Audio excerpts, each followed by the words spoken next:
Pengalaman saya ini terjadi ketika saya masih bekerja di salah satu pabrik swasta di Karawang.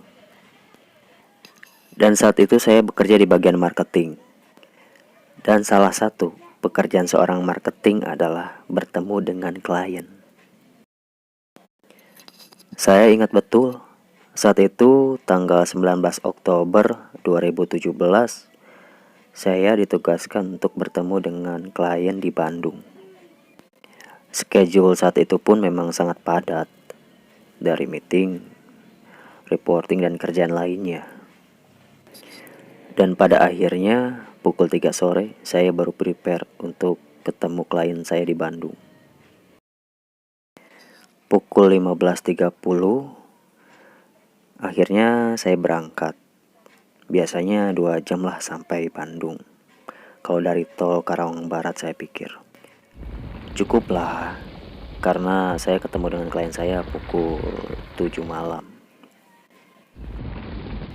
Saya udah di tol, memasuki area sekitar Purwakarta, mungkin di tol 80 km. Dan pada saat itu saya merasa ngantuk sih saat membawa kendaraan. Semakin lama rasa kantuk saya itu tidak bisa ditahan. Akhirnya saya memutuskan untuk beristirahat sejenak di rest area 88 Purwakarta.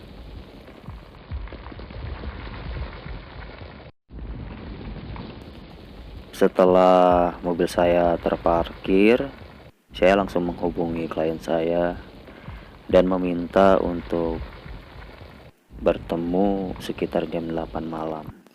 Klien saya pun setuju, karena pada saat itu dia ingin mengabari juga bahwa ingin diundur juga untuk ketemu dengan saya. Jadi pas lah saya ada waktu istirahat sejenak.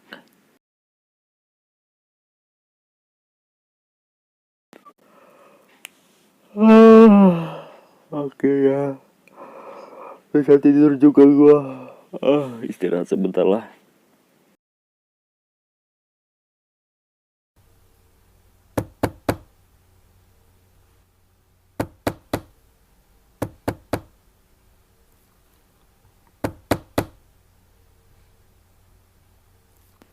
Saya pikir saya tidur mungkin nggak sampai setengah jam ya.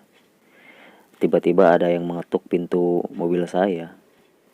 Dan saya terbangun gara-gara suara ketukan pintu. Saya pikir tukang parkirnya. Ketika lihat dari kaca mobil, loh kok ada nenek-nenek, ngapain iseng ngetuk pintu mobil orang, saya pikir. Dan si nenek ini menghadap ke belakang, nggak menghadap ke pintu mobil.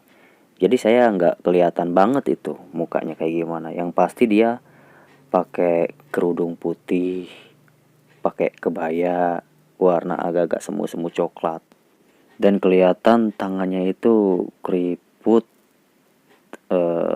agak sedikit kotor sih kalau harus saya bilang. Ya udah, kalau udah kebangun kayak gitu ya saya langsung otomatis lihat jam tangan, takutnya kan telat gitu.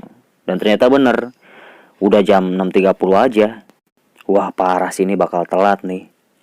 Ya udah, saya langsung tancap gas keluar dari rest area. Saya udah balik lagi ke jalur tol. Saya bergegas, tancap gas secepat mungkin, karena saya tak ingin klien saya menunggu terlalu lama. Selama di perjalanan, saya mulai agak sedikit risih nih, karena kok ini AC mobil saya nggak nyala.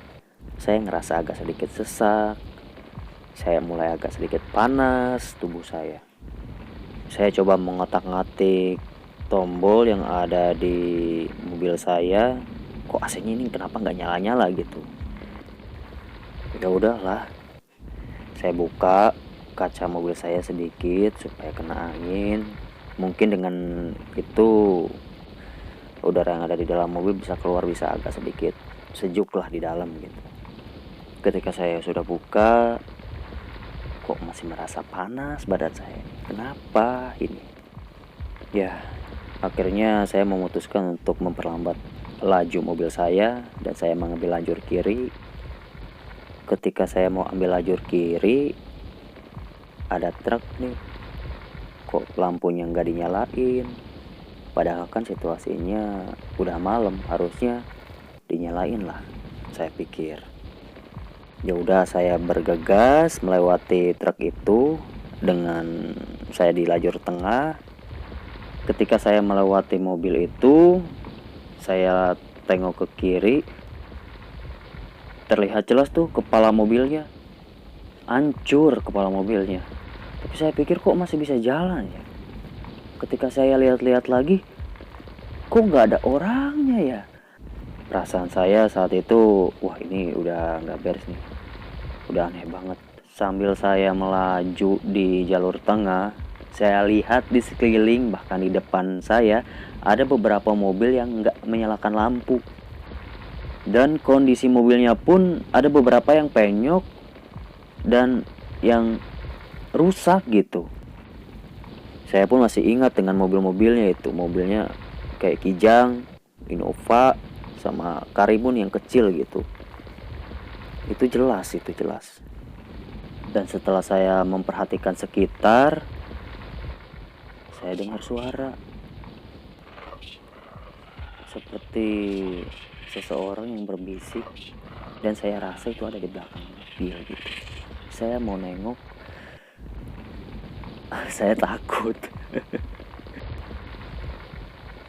Saya coba memberanikan diri, lihat dari kaca spion yang ngadep ke bangku belakang.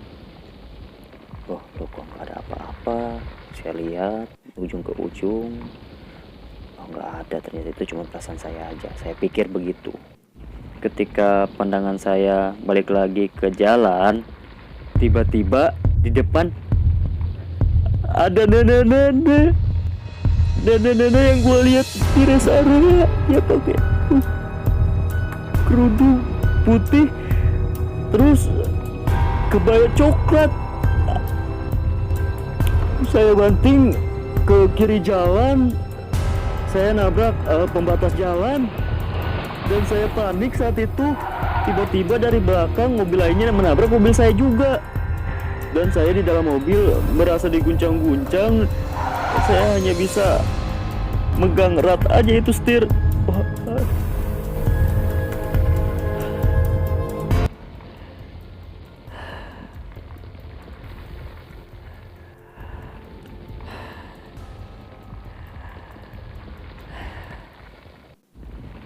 Akhirnya saya terbangun. Saya pikir saya ada di rumah sakit karena kejadian saat itu. Tapi ternyata saya ada di rest area 88. Saya bergegas buka pintu. Saya keluar lihat sekitar.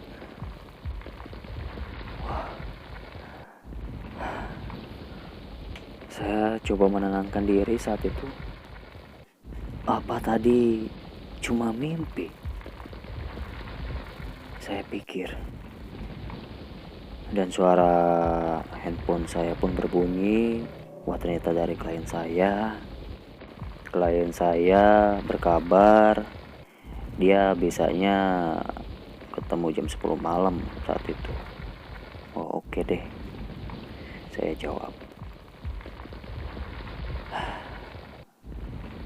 Ya mungkin karena sudah menjelang maghrib, akhirnya saya sholat maghrib di rest area agar bisa tenang pikiran dan hati saya saat itu. Dan saya makan setelah sholat. Setelah sholat, perasaan saya pun udah tenang. Saya pun udah lupa dengan hal itu. Saya lihat lagi jam, oh ternyata jam 7.30. Ya udah, saya pun berangkat dari rest area menuju ke Bandung. Di dalam perjalanan, masih di dalam tol, saya mengalami kemacetan nih. Mungkin ada sekitar 30 menit. Dan akhirnya bergerak sedikit demi sedikit. Akhirnya saya melewati. Oh, ternyata ini macet. Baru saja terjadi kecelakaan. Dan yang bikin saya merasa aneh, kok saya pernah melihat mobil Karimun yang kecil itu, Innova, Kijang, dan bahkan truk itu gitu. Dan saat itu pun saya ingat lagi mimpi saya. Saat itu pun saya nggak mau berpikir aneh-aneh gitu. Saya berpikir, ayo positif positif. Ini cuman kebetulan, ini cuman kebetulan. Saya berusaha untuk berpikir seperti itu di dalam pikiran saya. Setelah hampir jam 10 malam karena macet di jalan tol, akhirnya saya datang tepat waktu dan bertemu dengan klien saya. Oke, nggak panjang lebar mungkin ya, ceritanya udah ngobrol sama klien saya ini. Di ending pembicaraan, klien saya itu ngebahas soal tol Cipularang. Dia cerita bahwa dia pernah kecelakaan di situ dari Jakarta ke Bandung malam-malam gara-gara lihat seorang nenek-nenek yang pakai kerudung putih dan berkebaya coklat. Saya kaget dong, karena dalam perjalanan sebelum kesini di rest area saya bermimpi ketemu sama nenek-nenek yang mirip dibicarakan sama klien saya ini. Dan kejadian saat itu saya nggak menceritakan sama siapapun, termasuk sama klien saya ini. Dan dia berpesan agar ketika membawa mobil, apalagi malam-malam di tol Cipularang, kalau merasa ngantuk lebih baik istirahat. Karena kejadiannya dia ngeliat nenek-nenek ketika dia ngerasa ngantuk. Mungkin itu aja sih yang bisa saya ceritakan untuk kali ini. Mungkin next